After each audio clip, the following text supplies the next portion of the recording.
अस्सलाम वालेकुम सामीन, मैं हूं आपका होस्ट मलिक मंसूर अहमद और आप देख रहे हैं MSTV फ्रैंकफर्ट। सामीन, आज की जो मेरी वीडियो है ये मेरे वो तमाम भाई वो बहनें जो यूके में रहते हैं, जो उर्दू स्पीकिंग हैं, उनके लिए मैंने already UK driving theory course जो है उर्दू ट्रांसलेशन के साथ शेयर किया है। बहुत सारे लोग जो मुझे कहते हैं कि आपकी 2 वीडियो जो है वो डिलीट हो चुकी हैं, तो उसमें मैं आपको बताऊं कि वो उसमें मुझे थोड़ा सा कॉपीराइट का इशू बना है। तो इसलिए अब मैं आप लोगों के साथ आपके कंसेप्ट क्लियर करने के लिए यूके ड्राइविंग थ्योरी कोर्स जो है वो टेस्ट वीडियोस का सिलसिला जो है वो शुरू करता हूं, लेकिन मैं उस पर कॉपीराइट इशू की वजह से अब मैं स्क्रीन रिकॉर्ड नहीं कर सकता। लैपटॉप की प्रॉब्लम होगी मेरे लिए, मेरे चैनल के लिए। मैं आपके साथ कंसेप्ट क्लियर करूंगा सवालात के, और बड़ी कोशिश करूंगा कि आपके कंसेप्ट जो हैं वो मैं क्लियर कर सकूं। तो मैं अपने लेसन को स्टार्ट करता हूं, और लेसन को स्टार्ट करने से पहले अपने तमाम देखने और सुनने वालों से मेरी रिक्वेस्ट है, अगर आपने अभी तक मेरा चैनल सब्सक्राइब नहीं किया तो MSTV फ्रैंकफर्ट को सब्सक्राइब करें और साथ लगे घंटी के बटन को प्रेस कर दें। सबसे पहले जो हमारे सामने सवाल आया, आपने अक्सर देखा होगा एक डब्बा नुमा निशान बना होता है, उसके अंदर फोर्ड लिखा होता है। फोर्ड, वो कहता है इस साइन का क्या मतलब है। तो ऑप्शन उसने इस तरह 4 दी हुई हैं कि अनइवन रोड सरफेस, के रोड सही नहीं है, टनल है आगे, वाटर अक्रॉस द रोड है, और क्वाई साइड और रिवर बैंक है आगे, यानी कोई दरिया है आगे। तो यहाँ पे हमें वो पूछ रहा है कि इन 4 ऑप्शन में से क्या है। तो जहां पे फोर्ड लिखा हुआ आता है, इसका मतलब होता है कि यहाँ पानी रोड जो है उसके ऊपर से क्रॉस कर सकता है। बार दफा होता है कुछ जगहों पे बारिश ज्यादा होती है तो वहां पानी जो है वो रोड पे भी आ सकता है। नेक्स्ट क्वेश्चन में वो कहता है विच of these should you carry in case of collision. Collision क्या होता है? जहां आपका एक्सीडेंट हो जाता है तो आपने क्या कैरी करना है अपने साथ। तो वो कहता है ए सेट नेवी, नेविगेशन कह रहा है। ड्रिंकिंग वाटर आपके पास होना चाहिए। फायर एक्सटिंग्विशर यानी कि आग बुझाने वाला जो आला होता है। ए टायर जैक। अब आप खुद सोच सकते हैं कि तसादम की सूरत में आपके पास क्या होना चाहिए, पानी होना चाहिए, नेविगेशन होनी चाहिए, टायर जैक होना चाहिए, या आग बुझाने वाला आला। तो डेफिनेटली कोलिजन की शक्ल में, तसादम की शक्ल में आपके पास आग बुझाने वाला आला, जिसे हम फायर एक्सटिंग्विशर कहते हैं, वो होना जरूरी है। Where is parking not permitted. Parking कहां पे परमिट नहीं है। On a road with speed limit 30 mile per hour, जहां पे 30 की स्पीड पर गाड़ी चलती है वहां पे नहीं है। नियर और एट ए बस स्टॉप, बस स्टॉप के ऊपर या बस स्टॉप से थोड़ा सा पीछे। Within 20 metre of a junction, यानी 20 मीटर जंक्शन से पीछे। On a road with no payment, वो रोड जहां पे कोई भी साइड पे हार्ड शोल्डर या कोई चीज ऐसी नहीं बनी हुई, वहां पे जो है वो आप नहीं कर सकते। तो यहां पे आपका जो आंसर है वो सामने आ जाता है कि यानी कि बस स्टॉप जो होता है वो बड़ा जरूरी है। यहाँ जर्मनी में भी होता है कि जहां पे बस स्टॉप होता है वहां पे आप गाड़ी पार्क नहीं कर सकते। रुक सकते हैं थोड़ी देर के लिए गाड़ी में, अगर आप बैठे हुए हैं, बस आई आप चले जाएं, लेकिन वहां पे आप पार्किंग नहीं कर सकते। करनी है तो आपने काफी फासला छोड़ के आगे या पीछे पार्किंग करनी है। आगे सवाल आता है जहां पे आपने अक्सर देखा होगा गोल रेड सर्कल, गोल कलर का रेड सर्कल। 2 गाड़ियों के अंदर तस्वीर होती है, एक जो है वो रेड होती है, एक ब्लैक होती है। जहां पे आपको ये साइन नजर आता है, इसका मतलब ये होता है यहां पे आपको ओवरटेकिंग मना है। What is the meaning of this sign. इस साइन का मतलब ये होता है कि भाई आपको यहां पे ओवरटेकिंग मना है। यहां पे आएगा नो ओवरटेकिंग।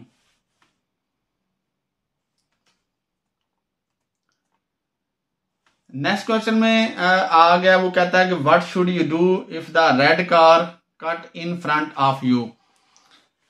अब ये वाला जो क्वेश्चन है, यहां पे जो है वो गाड़ियां 2 जा रही हैं रोड के ऊपर, और वो कह रहे हैं कि what should you do if the red car cuts in front of you. यानी लाइक जैसे होता है ना कि एक रोड है, उसके ऊपर आप जा रहे हैं, आपकी साइड पे गाड़ी ने आपको ओवरटेक किया और वो एकदम से ओवरटेक करके आपके आगे आपकी लाइन में आ जाती है। तो वो कहता है ऐसी सूरत में क्या करेंगे, यानी कि वो कट करके इन फ्रंट ऑफ यू आ जाती है आपके। तो भाई ऐसी सूरत में हमने क्या करना है, हमने ना तो एकदम से जो है स्टॉप करना है, ना हमने वो कहता है हॉर्न बजाना है। टेल गेट का कॉल होता है, टेल गेट का लफ्ज होता है किसी के बहुत पीछे चले रहना, वो भी हमने नहीं करना, बल्कि हम यहाँ पे ये करेंगे slow down to leave an appropriate distance between you and the car. बेहतरीन तरीका होता है कि अगली गाड़ी से स्लो हो जाएं और उससे अपना फासला बढ़ा लें। आगे नेक्स्ट क्वेश्चन में वो कहता है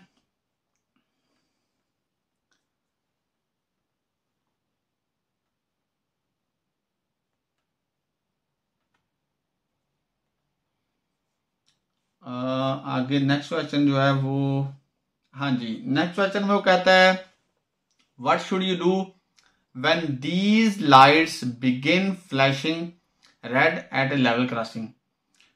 जहां पे लेवल क्रॉसिंग होता है वहां पे अगर आपकी लाइटें रेड जो हैं वो फ्लैश कर रही हैं तो आप क्या करेंगे।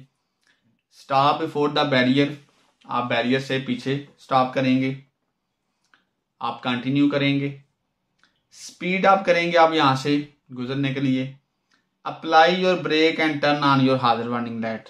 अब देखें जी, हमें कोई डबल इशारा ऑन करने की जरूरत है। अगर बैरियर जहां पे रेलवे क्रॉसिंग है लाइटें रेड हो गई हैं तो उसका बेहतरीन हाल है कि भाई स्टॉप करें बिफोर द बैरियर, यानी बैरियर से पीछे आप स्टॉप कर लें। आगे सवाल आता है जी, when leaving your vehicle unattended for just a few minute what should you do. Unattended होता है बाज़ दफा जब आप गाड़ी से बाहर निकल जाते हैं, तो आपने गाड़ी को लीव किया है और अनअटेंडेड छोड़ दिया है, कुछ मिनट के लिए आपको क्या करना चाहिए। तो वो कहता है कि remove the key and lock it. की निकालें, गाड़ी को रिमूव करें, leave the key in but turn off the engine. वो कहता है कि लीव द की करें लेकिन but turn off the engine, और इंजन को भी टर्न ऑफ करें। Leave the interior light, light जो है वो करें, जो इसकी लाइटें हैं उनको बंद करें, सॉरी ऑन करें, leave the interior lights on.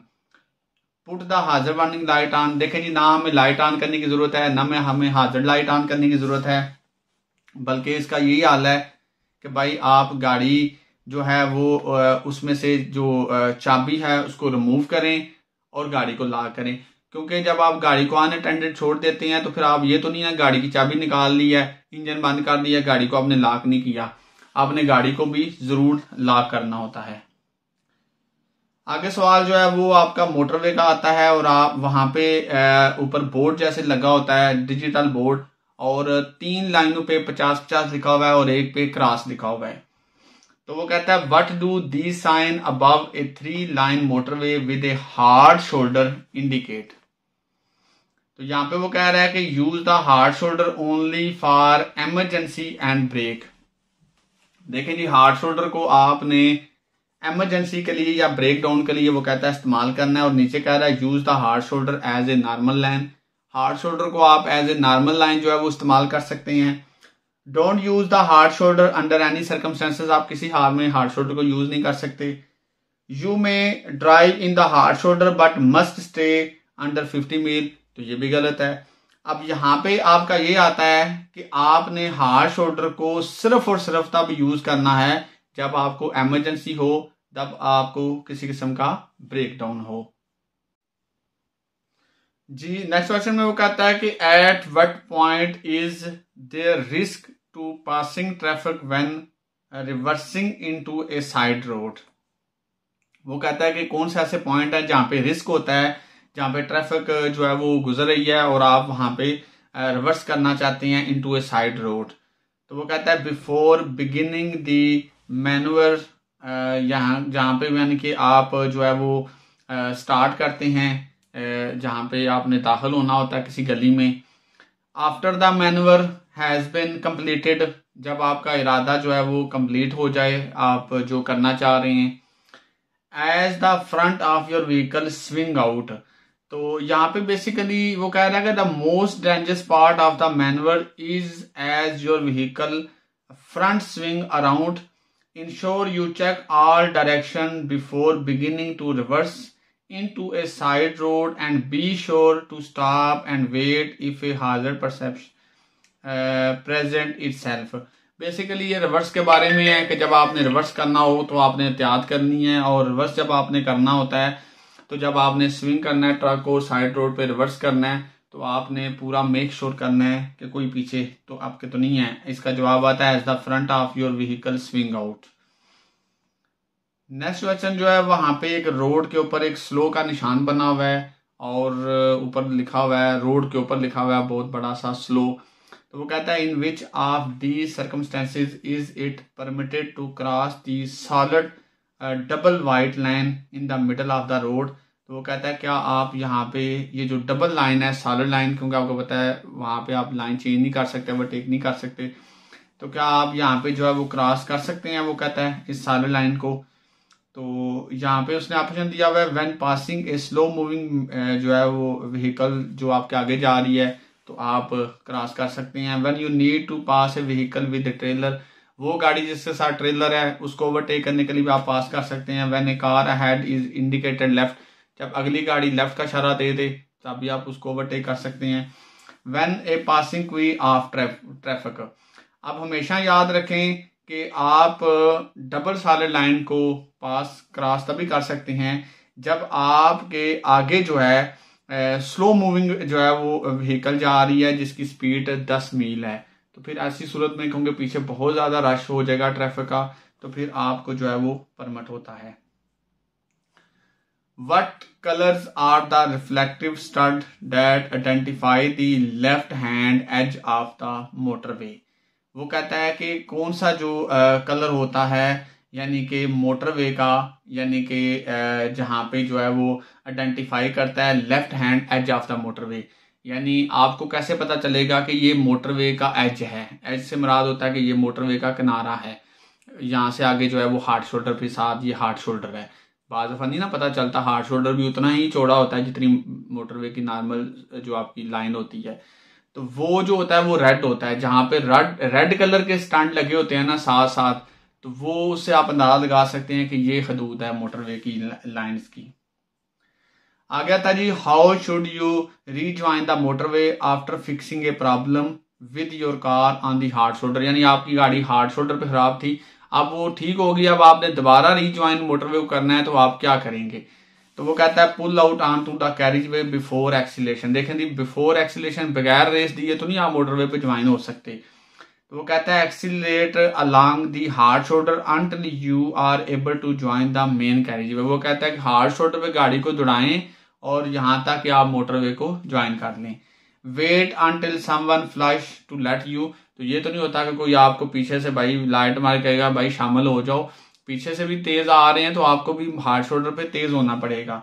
Turn on your हाजर लाइट्स, ये भी नहीं आता कि अपना डबल शरान कर दें, इसलिए इसका बेहतरीन यही जवाब है कि accelerate along the hard shoulder, आपने रेस देनी है हार्ड शोल्डर पे until you are able to join the main carriageway, यहां तक कि आप जो मेन कैरिज वे है, मेन रोड है, उसको आप ज्वाइन कर लें।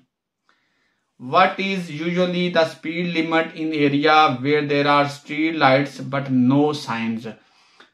वहां पे कितनी स्पीड लिमिट होती है जहां पे कोई ट्रैफिक साइन तो नहीं है स्पीड का, यानी कि लेकिन स्ट्रीट लाइट्स हैं। तो जहां पे सामने स्ट्रीट लाइट्स होती हैं वहां पे जो यूके में स्पीड है वो 30 मील पर आवर होती है। लाइक ये रेजिडेंशियल एरिया जो है वो होता है, वहां पे होती है स्पीड। आ गया था जी which vehicle are allowed to use the left hand line of a 3 line motorway, यानी मोटरवे पे फुल लेफ्ट वाली जो लाइन है उसको कौन इस्तेमाल कर सकता है। राइट फुल जो होती है वो तो ओवरटेकिंग वाली होती है, और फुल जो लेफ्ट है उसको कौन जो इस्तेमाल कर सकता है। तो फुल जो होती है उसको उसके लिए कोई स्पेसिफिकेशन नहीं है कि कौन उसे इस्तेमाल कर सकता है, उसको कोई भी इस्तेमाल कर सकता है। लेकिन नॉर्मली यही होता है, जो सबसे लेफ्ट वाली लाइन होती है वो बड़ी चीजों के लिए होती है जो स्लो स्पीड पे चलते हैं, जैसे ट्रक्स वगैरह होते हैं। लेकिन अगर गाड़ी वाला भी उधर चला जाता है तो कोई मसला नहीं है। आपने अक्सर साइन देखा होगा यूके में एक डायमंड शेप का साइन, और उसके ऊपर 30 लिखा हुआ है। वो कहता है diamond shape traffic sign apply to which type of drivers. तो डायमंड शेप जो होता है जिसके ऊपर लिखा हुआ है 30 लिखा हुआ है या और भी कुछ लिखा होता होगा, तो ये बेसिकली जो ट्राम ड्राइवर्स होते हैं, ट्राम्स के ड्राइवर, उनके लिए ये अप्लाई होता है। आ गया था जी, what should you do if you have just been prescribed drugs that are likely to affect your driving but you desperately need to get home. यानी आपने जो है वो ड्रग्स लिए हुए हैं और यानी कि पता चला है यानी कि आपने ड्रग्स लिया हुआ है, या आपको खुद पता है, या बाज़ दफ़ा इंसान जैसे किसी पार्टी में जाता है तो वो कहता है कि अब आप उससे अफेक्ट हैं, आप गाड़ी नहीं चला सकते, लेकिन आप घर भी जाना चाहते हैं, तो आपको क्या करना चाहिए? तो वो कहता है only drive with a passenger, एक बंदे के साथ गाड़ी चलाएं, ज़रूर आपके साथ होना चाहिए। स्टे अंडर 30 मील, 30 की स्पीड पर गाड़ी चलाएं। और फिर कह रहा है ask someone else to drive, तो वो कहता है कि किसी और को कहें कि वो आपकी गाड़ी चलाए। और फिर वो कह रहा है ओनली ड्राइव लोकली। देखें जी, जब आपने ड्रग्स लिया हुआ है, आप इफेक्ट हुए हुए हैं, तो फिर बेहतर ये है कि किसी और को कहें, ask someone else to drive you, कि कोई आपके लिए गाड़ी चलाए। What is the legal minimum insurance cover? आपका जो लीगल जो मिनिमम इंश्योरेंस कवर होता है वो आपका क्या होता है? तो जो आपका लीगल जो मिनिमम इंश्योरेंस कवर होता है सामीन, वो आपका यूके में आपका थर्ड पार्टी होता है। और वो कहता है third party insurance is the minimum insurance cover required by law in event of an accident. This only cover damage to other vehicle and injury to other people, not damage or injury to you or your vehicle. यानी ये कम से कम cover है जिसमें किसी और को जब नुकसान पहुंचता है तो आपकी इंश्योरेंस उसको पे करती है, लेकिन आपको नहीं। आ गया था which of these vehicles are prohibited from using motorway? किन को मोटरवे इस्तेमाल करने की ममानत है? तो यहाँ पे आता है जी mobility scooters, motorcycle with engine large than 50 यानी 50 पावर का जो होता है, ऑटोमेटिक कार्स। तो यहाँ पे आपका जो है वो आंसर आ जाता है वो तमाम जो मोटरसाइकिल हैं जिनको मोबिलिटी स्कूटर्स कहा जाता है। ये मेरे हाल में वो छोटे मोटरसाइकिल होते हैं या क्या होते हैं, यानी उनको जो मोबिलिटी स्कूटर्स होते हैं उनको मोटरवे इस्तेमाल करने की इजाज़त नहीं होती। What is a motorway emergency refuge area use for? वो कहता है कि मोटरवे का जो एमरजेंसी रेफ्यूज एरिया होता है वो किस इस्तेमाल के लिए होता है? तो वो कहता है it is an area where mobile speed camera are parked, जहाँ पे मोबाइल कैमरा स्पीड वाली जो चीज़ें होती हैं जो आपकी स्पीड को कंट्रोल करती हैं वो वहाँ पे होती हैं cameras. For the storage of equipment bye maintaining operative claiming down in the event of road rage accident is safe place to stop in the event of an emergency or breakdown।